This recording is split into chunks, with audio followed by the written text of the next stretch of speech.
Bonjour à tous. En début de saison 2013-2014, j'ai eu l'idée un petit peu folle de vouloir intégrer une université américaine. Dans cette vidéo, vous allez pouvoir me suivre pas à pas dans mes démarches afin de réaliser mon projet.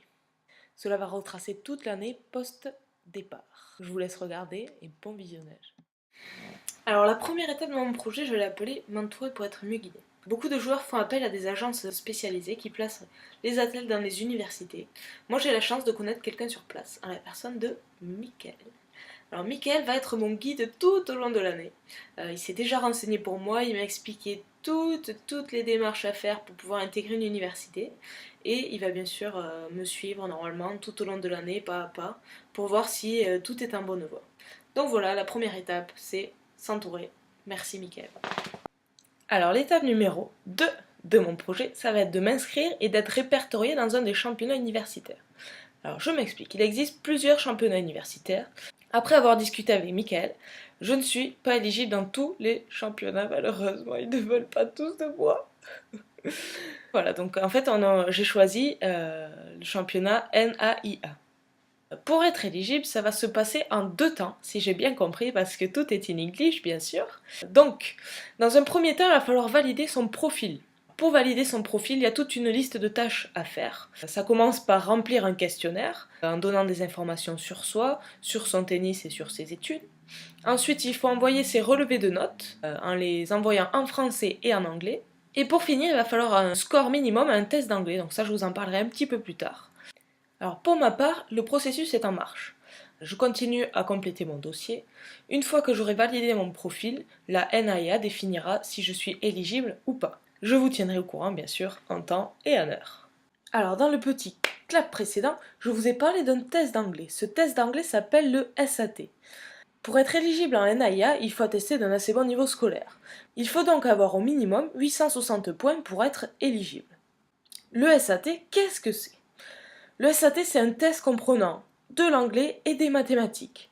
C'est sous forme de QCM et ça dure environ 4 heures. Les mathématiques correspondent à peu près au niveau terminal économique et social, donc ça tombe bien parce que c'était ma filière au baccalauréat. En anglais, ce sont des questions de grammaire, d'expression écrite et de compréhension écrite. J'ai prévu de passer le test le 25 janvier. Alors pour l'instant, je suis en pleine révision. Alors en mathématiques, ça me rappelle de beaux souvenirs, l'année baccalauréat. En anglais, c'est un petit peu moins drôle, mais bon, il faut bien que je progresse un petit peu, car ce n'est pas mon point fort. Je vous dirai bien sûr comment s'est passé le test et je vous communiquerai mes résultats. Parallèlement au SAT, j'ai commencé à contacter quelques universités. Pour cela, Mickaël m'a envoyé une liste avec le nom de toutes les universités et l'adresse mail de chaque coach. J'ai fait mes petites recherches, donc j'ai regardé le niveau tennistique de chaque université. J'ai aussi regardé les études qui étaient proposées. Et ensuite, j'ai regardé leur localité, histoire de se retrouver dans un cadre le plus sympa possible. Maintenant, à moi d'être tactique, histoire de me retrouver dans l'université que j'affectionne le plus, et de pouvoir négocier la meilleure bourse possible. Je vous dirai si j'ai été une fine négociatrice ou pas. J'ai passé le SAT il y a quelques jours. Voilà ma petite feuille de convocation. Comme vous pouvez voir, j'étais table 5 et le test s'est déroulé donc au lycée bilingue de Provence. Je suis assez contente de moi, je trouve que j'ai bien réussi en maths et puis en anglais, disons que c'est un peu plus aléatoire, donc on verra bien les notes. Voilà, j'attends les résultats d'ici 3 semaines, je suis assez impatiente et puis surtout je croise les doigts en espérant que ça ait bien marché. Alors j'ai eu les résultats de mon SAT et je suis heureuse de vous annoncer que j'ai eu mon test. Donc voilà, j'ai eu 950 points au total, 510 en maths et 440 en anglais. Je suis à la fois soulagée d'avoir eu le test et puis très heureuse de sentir que ça avance petit à petit. Si mes calculs sont bons, on en est à l'étape numéro 5, le choix de l'université. Après quelques échanges par mail et d'assez longues négociations, j'ai enfin trouvé mon université. Si mes démarches continuent dans le bon sens, je vais intégrer l'université d'Auburn at Montgomery. Auburn se situe en Alabama. Alors je vais vous expliquer où se situe l'Alabama. Donc on imagine que ce sont les États-Unis, avec beaucoup d'imagination. Ici vous avez la Floride, ensuite il y a la Géorgie et l'Alabama. Donc c'est au sud-est des États-Unis. Je suis très heureuse d'avoir trouvé mon université. Maintenant, on peut dire que j'ai l'équivalent d'un orteil aux États-Unis.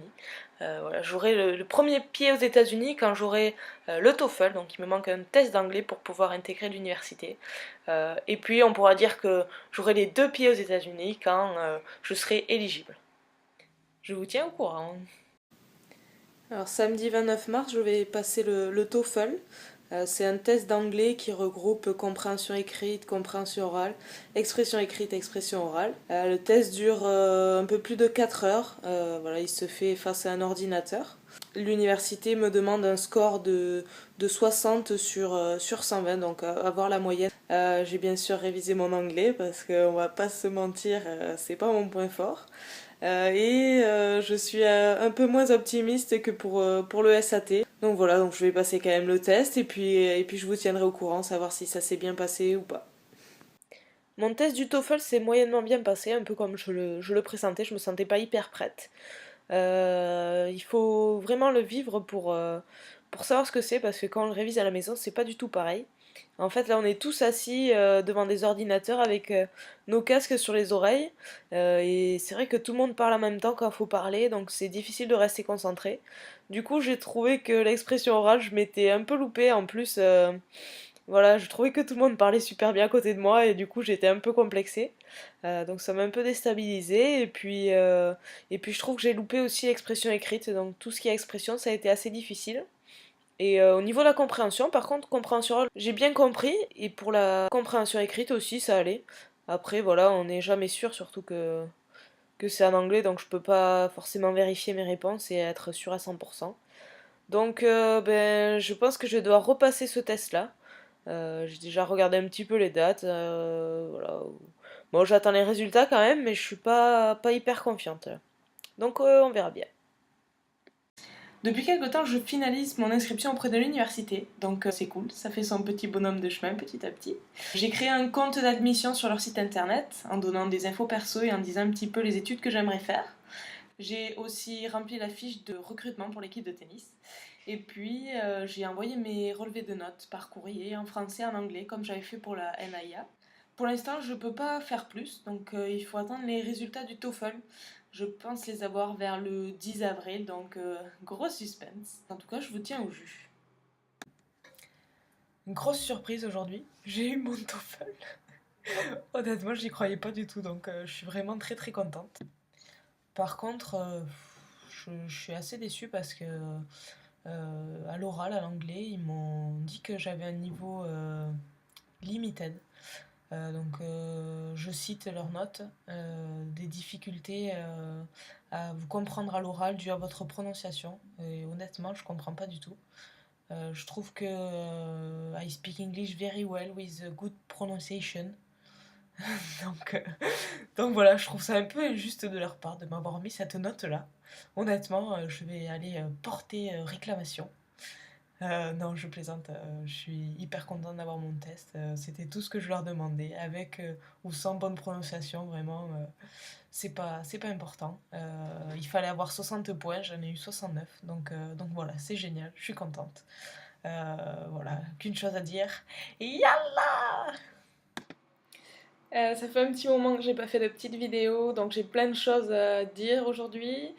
Déjà pour commencer, bah, je suis éligible, ça y est, j'ai eu mon sésame. Donc je suis allée voir, je crois que c'était vers le 14 mai, mon compte NAIA, et puis j'ai vu marqué en rouge éligible. Enfin franchement, honnêtement, je crois que mon cœur s'est arrêté de battre pendant une fraction de seconde quand j'ai vu marqué éligible. C'était vraiment un gros soulagement. Donc ça y est, ça se finalise petit à petit. Du coup, ben, tout s'est un petit peu accéléré avec l'université. C'est vrai que je pouvais pas faire grand chose jusqu'à maintenant. Il fallait vraiment que j'attende cette réponse-là. Du coup, ben, j'ai reçu le papier de ma bourse qui fait office un petit peu de contrat avec l'université. Donc j'ai signé tout ça. Ils voulaient aussi des renseignements sur les relevés bancaires de mes parents, savoir s'il y avait une certaine somme sur le compte. Maintenant, il faut que j'attende qu'ils regardent mon dossier qui est maintenant complet, qu'ils analysent tout ça. Ils m'envoient le I-20, donc c'est un formulaire qui permet d'obtenir le visa ensuite auprès de l'ambassade. Donc super contente de vous annoncer tout ça et puis maintenant j'attends l'I-20. Je pensais pas que ça allait prendre autant de temps pour l'I-20. Je pensais qu'il me restait juste à prendre mes billets et que c'était réglé. Et puis ben on est déjà en juillet, c'est toujours pas arrivé. Donc si j'ai bien compris, comme j'ai eu une note au bac vraiment extraordinaire, phénoménale, ils sont en train de réfléchir par rapport justement à mon dossier scolaire. Donc il faut qu'ils délibèrent et ensuite s'ils délibèrent en ma faveur, ils devront m'envoyer l'I-20 normalement. À vrai dire, j'étais assez inquiète, du coup j'ai un peu parlé au coach, il m'a dit que voilà, vraiment j'avais pas à m'inquiéter, que même si ça prenait un peu de temps, il devrait délibérer en ma faveur et que j'obtiendrai l'I-20. Donc bon, écoute, si le coach dit ça, moi je suis ok, j'espère qu'il se trompe pas. Bon, j'attends toujours l'I-20, mais j'ai de bonnes nouvelles. L'université a fait une exception pour moi et mon petit niveau scolaire. Donc ils veulent bien de moi et je devrais le recevoir d'ici peu. Voilà, ça devient vraiment officiel. Le coach a fait un article sur les nouvelles recrues, donc sur le site internet de l'université. Et il a envoyé aussi un mail à tous les joueurs pour donner un petit peu les premières infos sur le déroulement de la rentrée. Donc c'est cool, ça je vous en parlerai un peu plus en temps et en heure en tout cas. J'avais deux trois trucs à vous dire que j'ai pas mentionné durant toutes ces petites vidéos. Ça concerne surtout la paperasse, mais c'est quand même bien de vous dire tout ça. Je vais commencer par le truc le plus bête, mais le plus indispensable. Le fameux passeport. Voilà, sans lui, je peux pas rentrer dans les States. Donc, indispensable. À ne pas oublier à la maison avant de prendre l'avion. Deuxième petit truc dont j'ai pas parlé, mais qui était très important aussi. J'ai fait une vidéo de recrutement pour la donner aux universités qui voient un petit peu mon niveau tennis. Voilà, je voulais remercier Sève qui a été la caméra woman pour ça, et puis également Philippe qui a été le sparring pour la vidéo. Merci à vous deux, c'était super cool de m'avoir aidé dans mes démarches. Troisième petit truc qui peut être utile mais pas forcément indispensable. J'ai fait faire, pardon, on va passer de l'autre côté, permis international. Voilà, comme ça, peut-être que je pourrais faire Choumi aux States. Voilà, et puis dernier petit truc, cette fois-ci indispensable, si je veux vraiment y aller, il faut bien sûr des petits billets d'avion. Voilà, donc Toulouse-Montgomery, départ 9h55, arrivée 19h à destination. Prochaine vidéo quand j'aurai l'I-20 et puis pour le visa. A plus! On est le 5 août aujourd'hui et j'ai enfin reçu mon I-20. Il était temps parce que demain, départ prévu pour l'ambassade des US à Paris pour obtenir le visa. Voilà, une petite ariégeoise à la capitale, ça va donner. Alors, mon séjour parisien s'est bien passé, ou presque. Juste un petit hic devant l'ambassade parce qu'ils voulaient pas de mes bagages ni de toute l'électronique. Donc l'ordinateur, le portable, tout ça, tout ça. Je pensais qu'il y avait une consigne à l'ambassade et en fait pas du tout. Du coup, ils m'ont conseillé d'aller voir les magasins un peu autour. Donc, je me suis retrouvée dans un hôtel chic où il y avait un bagagiste à l'entrée. Donc j'ai demandé s'il voulait bien garder mes bagages. Et du coup, je me suis sentie un petit peu riche pour le coup. C'était genre, tenez monsieur mes bagages. Et lui avec sa casquette, merci madame, je vais vous les déposer. Vous pourrez revenir les chercher avec votre ticket. Bon, ça m'a quand même coûté 10 euros cette histoire, mais au moins, voilà, j'ai une petite anecdote sympa à raconter.